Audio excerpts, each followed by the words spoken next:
First time in a good long while, I felt absolutely miserable recording this show. Let's do. You are Locked On Cubs, your daily Chicago Cubs podcast, part of the Locked On Podcast Network, your team every day.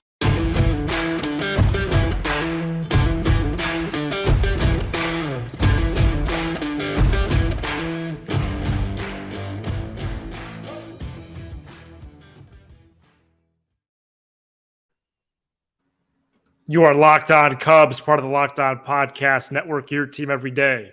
Alongside Sam Olber, I'm Matt Cozy. Please support the show by following on your preferred audio platform, and you can watch, subscribe, and leave a comment on YouTube. Thanks so much for making us your first listen.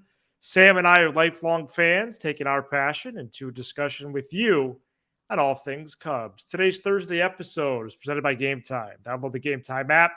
Create an account and use code LOCKEDONMLB for $20 off your first purchase. Last minute tickets, lowest price, guaranteed. Well, jumbo first segment here as the Cubs lose the series to the Mets following a 4-3 defeat on Wednesday. Cubs led 2-0 before Pete Alonso struck again with a 2-run homer. Mets took a 4-2 lead in the sixth. We'll discuss that. And the Cubs rallied in the ninth but fell short by a run. First loss in a while, Sam, that seemed to be impacted by things they could control.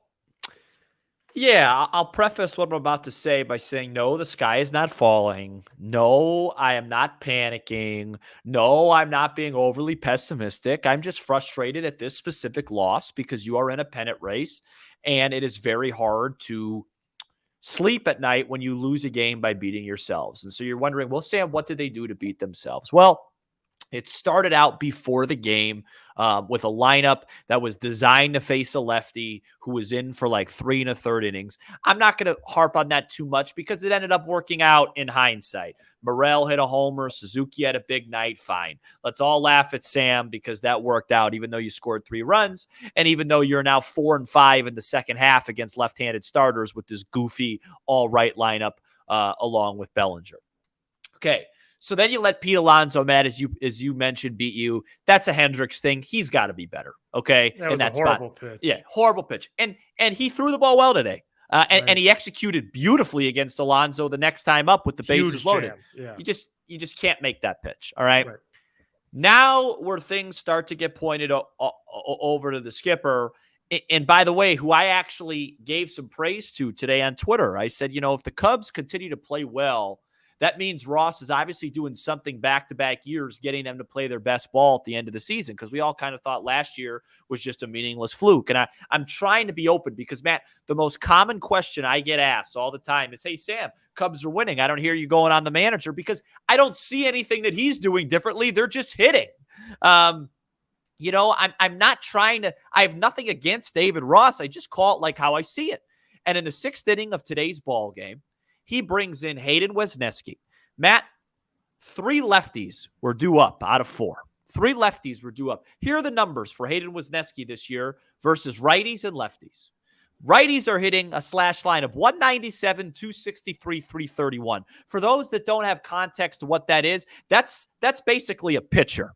That's basically significantly worse than Trey Mancini. That's how they are, righties against Hayden Wesneski. Okay? He was brought in to face 1. 3 lefties. Here are what lefties hitting. 290, 336, 632, which will skyrocket today. That's basically like he was brought in to face 3 Freddie Freemans. Wow.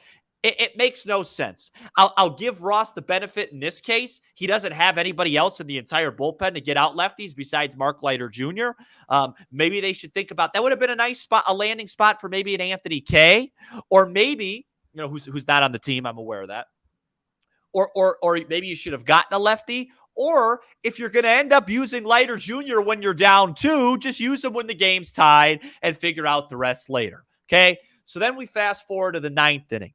4-2 game, leadoff homer Suzuki. We'll touch on him in a second. Light that candle, baby. Yeimer Candelario, Jamer with another huge base hit. That prompted you to text me that something could be happening. Then, of course, Michael Jordan Talkman comes up, draws a walk. 2 on, nobody out. Here we go. And you and I spoke on the phone, and we both came to the conclusion that a bunt's probably the right play, but we both had our trepidation with it because Christopher Morel never puts the ball in play, which is just unbelievable to me. He would ever be hitting leadoff in any game, and he strikes out. And I'm hard on Christopher Morel, and sometimes I think too harsh, just because I'm not a big overall numbers guy. I'm a big what do you do in X situation guy. So I'm going to leave him be for that. Everyone knows it was a bad at bat. I'm just going to move on from it. Okay. Then you bring up Nico Horner, who basically gets intentionally walked to get to Ian Happ. And Ian Happ predictably has a miserable bat to end the game by striking out when the best hitter on planet Earth since July 1st is on deck. And for 3 weeks, we've been wondering why he's not hitting there. If you're so keen on having Ian Happ hit in front of him because Ian Happ gets on base, fine, then move up Happ one spot. Make sure Bellinger's third. Make sure he's getting as many at-bats as possible without hitting leadoff. And Happ only has 14 plate appearances outside of the 3-4 hole this year, which is makes sense considering what's gone on this year and how he's been used. But, the lineup issues actually started at about 3 Central. You have no Tauchman against David Peterson. Who was in for 3 innings. Removed in the 4th. Yeah. Then to top it off, and by the way, Tauchman, 34 games starting at leadoff. Cubs are 23-11. If you care about wins, that, in addition to his slash line and all that other stuff, yeah, it's about winning. How about the win-loss record? Yeah. So then you put in Morel, who is a catastrophic decision as a leadoff hitter. Now, last Wednesday night, I was in the ballpark. He had a clutch at-bat, a spot, second and third. He set some good ones. But tonight he didn't. Yeah. But the Cubs have won in spite of Happ hitting third, Bellinger hitting fourth, Candelario hitting seventh. Yeah. Suzuki came back today, first time in 5 or 6 days. But the way that the plate appearances are divvied up in terms of just pure talent, in terms of situational play, they have won in spite of that. Mm-hmm. And I have to zoom in on Happ batting third because he is slashing on the season 244, 371, 411. I get it. The guy walks. But since June 9th, when the Cubs started their remarkable run, okay, this firms up the case that they're winning in spite of their 3-hitter, which historically, unless someone wants to send me an email, that's where your best guy hits. Yeah, historically, absolutely. Since June 9th, he's hitting 216. He strikes out 22% of the time, and he's still top 4 in baseball in strikeouts looking on the year. And it has this tremendous domino effect that you're describing. It's got to stop right now. You got to stop it. Yeah, it's not gonna. So why does it keep going? Is it Happ? Think about it like this, Matt. Think about it like this. Here's the irony in this. You and I spend so much time in the offseason talking about how Happ should lead off, not Horner. And it took him until July to basically get the same type of profile to lead off in Tauchman. Mid-June. Yeah. Instead of Horner. Like the whole point was everyone knew Horner shouldn't have been leading off, but for whatever reason, we had to wait until a different guy came up that's willing to do it? I don't know. And he only came up because of an injury. Right. It's kind of been that weird matrix thing with him, And look, I know the easy thing to say is, well, hey, you know what? You wouldn't have been talking about this if people delivered. They've delivered enough, right?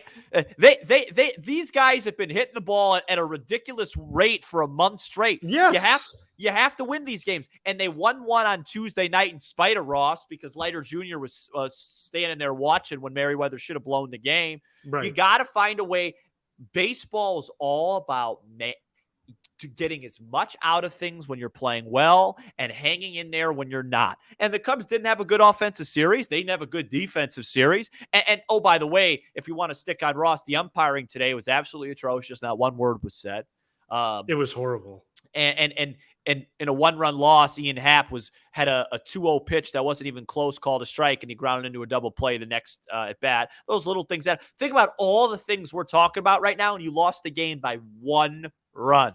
If you just do one or two things better, you win. It's a hard one. I don't like to come on here and play the David Ross card because it looks bad, right? Hey, you didn't say one thing about David Ross when they were 20 and whatever, and now they lose one game and you're coming after him.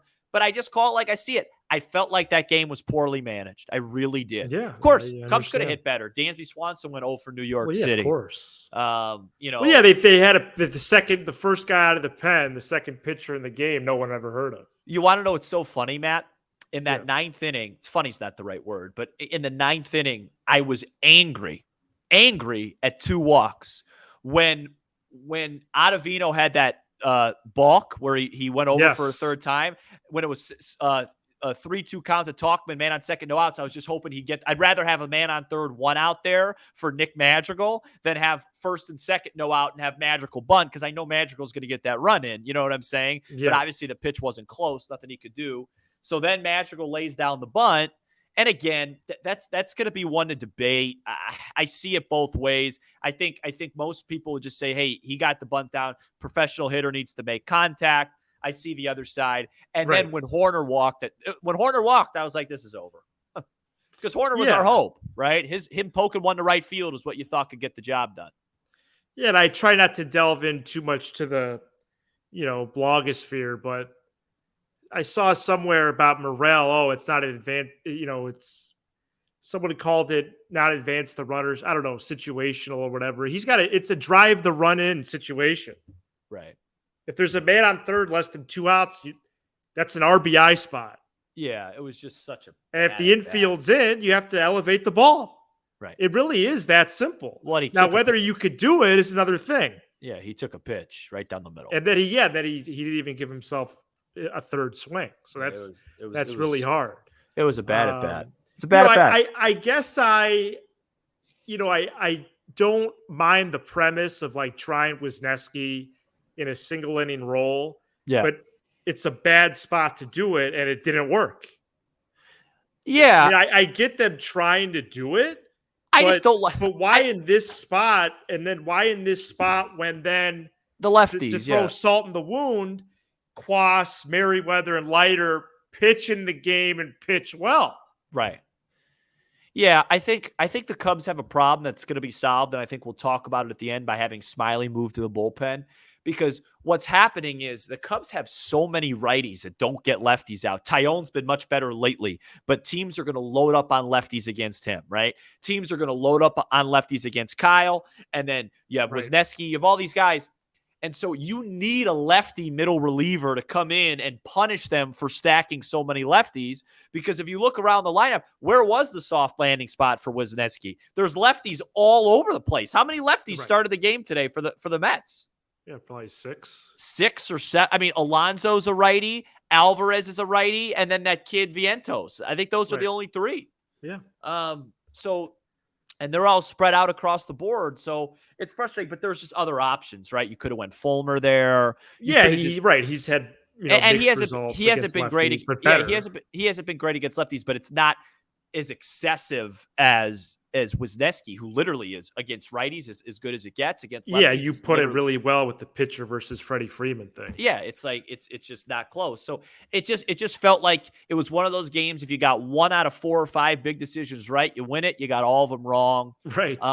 And my thing is, and I know baseball press conferences aren't like this after a game because you play so many, but I would just love to know the thought process on, hey, have you given any thought on Mike Tauchman just being an everyday hitter because his numbers are the same? And hey,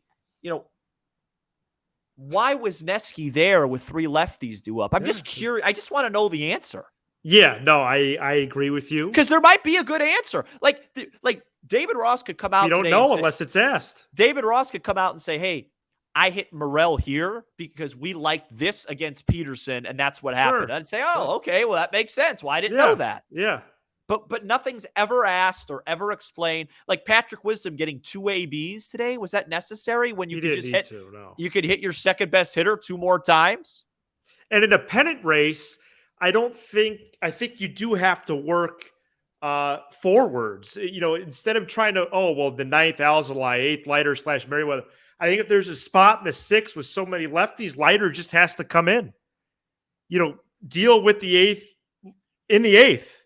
Yeah. If there's a spot where you're so susceptible to that, then pitch Leiter or maybe Quas develops into an option there, high leverage. But you can't, fiddle around with that. I think, and I think having Smiley up, because I was going to say you also need a lefty there to just punish him. And I think moving Smiley, I think what it sounds like they're either going to flip Smiley and Assad or Smiley and Wesneski. And I think just having Smiley there is going to help him a lot. It's just going to make Ross's life easier because that's a Smiley inning right there. Yeah, well, let's get to Smiley then coming up next. But Wesneski, I don't think the Cubs have a path to him starting. He's not starting this weekend. He didn't start last weekend. So I think it's Assad right now. And Smiley in the bullpen, at least for a short time. We're going to get into that possibility. And then also some news on Marcus Stroman coming up. Didn't even hear that. I hope he gets better. Buying tickets to your favorite event shouldn't be stressful. Game Time is the fast and easy way to buy tickets for all the sports, music, comedy, and theater near you with killer deals on last-minute tickets and their best price guarantee.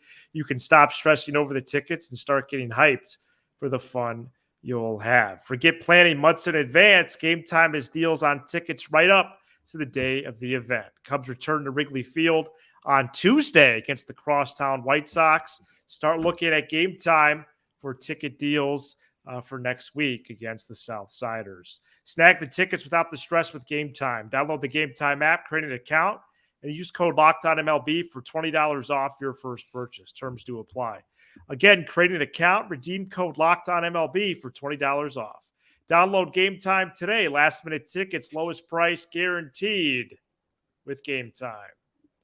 The Cubs play the Blue Jays at an odd time on Friday, 6:07 that Blue Jays start p.m. Central Friday in the nation of Canada. And you can listen to every pitch with the Cubs hometown broadcast on Sirius XM, which you're going to need because the game is on Apple TV Plus. On the SXM app, search Cubs or tune into channel 844 and catch the Cubs all season long on Sirius XM. Manager David Ross did announce before Wednesday's game that Drew Smiley, at least through that White Sox series, is moving to the bullpen, Sam. Yep. So the Cubs have a lefty option out of there.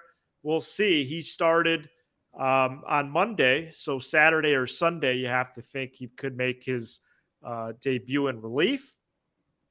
And do you think that could be an option long term if it works? Yeah.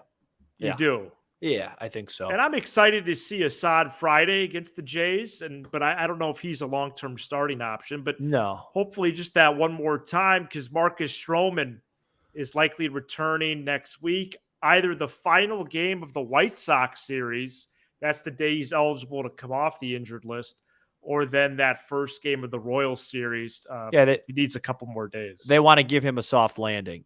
And by the way, David Kaplan, I don't like to question injuries, but David Kaplan basically said on his show, he's like, I don't think he's hurt. I think it's a mental break. So he said that. So, the Cubs did acknowledge, and even Stroman, that the mental side does help with this IL stint. Yeah, well, the thing is there's still a starter short, right? Because if Smiley goes to the bullpen, oh, that's right. There's still we got Steele, Stroman, Tyone, Hendricks. So will it be Assad? Will it be Wesneski? Will it be by committee? I don't know. But what I do know is they need a lefty in the middle of that bullpen. Right. So I don't think Drew Smiley can just be hey, you know what? We're just going to combine Assad and Smiley and turn him into one starter. I don't think that's the move. They need a lefty in the middle of that pen. That's why I'm surprised they didn't get one to make Ross's life easier because you just can't pitch Leiter Jr. every day, and you're going to see a lot of lefty bats because unless Steele's pitching. And so it's something that they have to figure out, and I'm sure they will.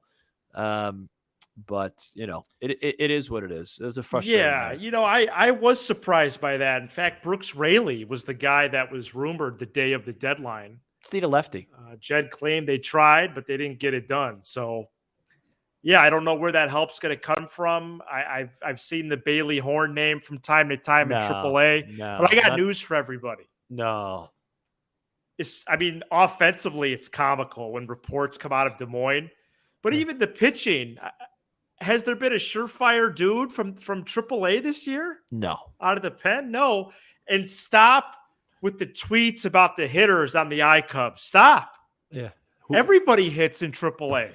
Everybody. Yeah, and the ball's probably juiced. And who's going to come up? Who's going to take someone's spot here? Well, I don't know. Everyone wants Jonathan Perlaza. And where's he going to play? No, he's an outfielder. I have no idea. Let's just do a quick thing on Suzuki because it's going to be in the comments. Look, happy for him that he needs to start. I don't, and I have to lead off, Sam. Yeah, because I'm going to leave no stone unturned for this guy. I don't care how well he did Wednesday night. This dude has to start as little as possible the rest of the year. He has no plate approach. And I don't think it's a reach to say that the mental side right now just isn't for him. Well, that's the point I want to make on Suzuki is every time in his Cubs, first of all, he had a good game today, and if they won, we'd be celebrating him. Great. Every time he's had a good stretch in a Cub uniform, it's come off a long break. April of 2022. The offseason. Then when he came off the IL in July and he had remember that big series in Milwaukee where the inside the Parker and all that stuff. This year comes off. It was awesome. Yeah, this year he comes off the IL and I was there, Dodger Stadium, hits a home run and has a really good May, right? He struggles and gets himself in bad mental habits when he has to have the everyday grind of playing every single day. Okay, so that's the sport he picked. No, right. So my point, I agree with you. My point is I think he is fit and it's fine to use him as a part-time player. One good game offensively does not, after 3 months of being really, really, really, really, really bad, does not mean you get to just say, because I've already got the text and the messages. Hey, Candelario at third, Bellinger at first, Talkman in center, Seiya right. We're good. You think Suzuki should start? I would say to those people, you want to see him against Barrios on Friday? No chance. Well, I don't want to see him against anybody. Correct. But that's just me. But yeah, I think in a part-time role, fine. Don't overreact to one game. Good for him. Very crushed Hap on this episode too. I don't, keep your keyboard away. I crushed Hap on this episode as well. Everybody says I'm hard on Suzuki. Hap's been killing this team all year. Well, he looked like I don't care that he walks. I get it's part of the game. He looked like he looked like he had turned a corner coming into this week, but it's really not even about maybe him. Down like an aisle at Walmart or something. Well, no, but I don't even think it's as much about him. I still think he's a very useful player on this team. Just don't hit him third. He's in the wrong spot.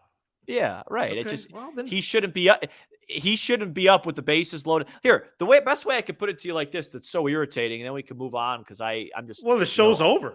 Unhappy. We'll end the show with this. Second and third, 1 out, and bases loaded, 2 outs. Both those situations. Let me give you my top 5 with an honorable mention, guys. I would wish that were up in that spot. Okay, it's a lot of guys. Yeah. Number 1, Cody Bellinger. Number 2, Mike Talkman. Number 3, Nico Horner. Number 4, Jamer Candelario. Right. Number 5, I'll give a tie between Gomes and Madrigal. Oh, it's Gomes for sure. Honorable mention, Dansby Swanson. Nowhere near the board is Ian Happ or Christopher Morel. Nowhere near it. You wouldn't even think about it. And those were your 1 and 3 hitters on Wednesday evening. Yeah, it's poor. And then let me give you my list. This is a joke of guys I want coming in to face 3 lefties. Matt Cozy, Sam Olber, and then Hayden Wesneski would be after that. So and he pitched against 3 lefties in the 6th inning of a tie game in the middle of a pennant race. You're not going to win every game 19-4. You're going to have to find a way to win 1-run games to win this thing. Now you got to go to Canada and find a way to get one. That's it. I'm done. I'm upset about that. I want to win. That's all I want to do. Not negative. I just want to win. Correct. Me too. They didn't win tonight. They lost tonight. Yeah, 4-3 in heartbreaking fashion. When Hap came to the plate, I started prepping for the show. Yeah. Oh, that's bad. Well, I guess I can make a lineup graphic for Friday's show. I don't know anymore, okay? No more lineup graphics, dude. Okay, we all know what the lineup should be. Have Talkman leading off, have Bellinger third, and then Ross could literally flip a coin and it'll be fine. Well, Candelario shouldn't be hitting 7th. No, yeah, he's one of the best hitter. He's one of the top 30 hitters in the sport. Yeah, no, and he just this year. There. I'll tell you, when that ball found grass in the 9th, I started thinking about our comeback. Right. Oh, of course. All right. Boy. Off day Thursday, so Friday's episode, we'll certainly talk, about the Cubs and preview the Blue Jays. I need an off day. I'm excited. Blue Jays. They need an off day, and I guess I guess we do. Well, they got a lot coming up too. Yeah, no, we'll be back for Friday's show. It's actually a big series. Well, they're all big. They're all big series now. Right, and this was a letdown in Queens. Let's be real. Yeah. After winning the series against the Braves, this was a letdown in Queens. The only thing that was a letdown was Wednesday night. And the Brewers play the Pale Hose this weekend. That's a series win for them. Sure. And the Reds, I don't know who the Reds play. I don't know if I care anymore. Okay. Shout out to the everydayers who are with us all 5 episodes throughout the week. And you can become an everydayer by checking us out each and every weekday. Be sure to hit that subscribe button for Locked On Cubs on YouTube and smash the like button for the algorithm. Apple, Spotify, wherever you get your podcast and streaming on SiriusXM. He's Sam Olber. I'm Matt Cozy. This is Locked On Cubs.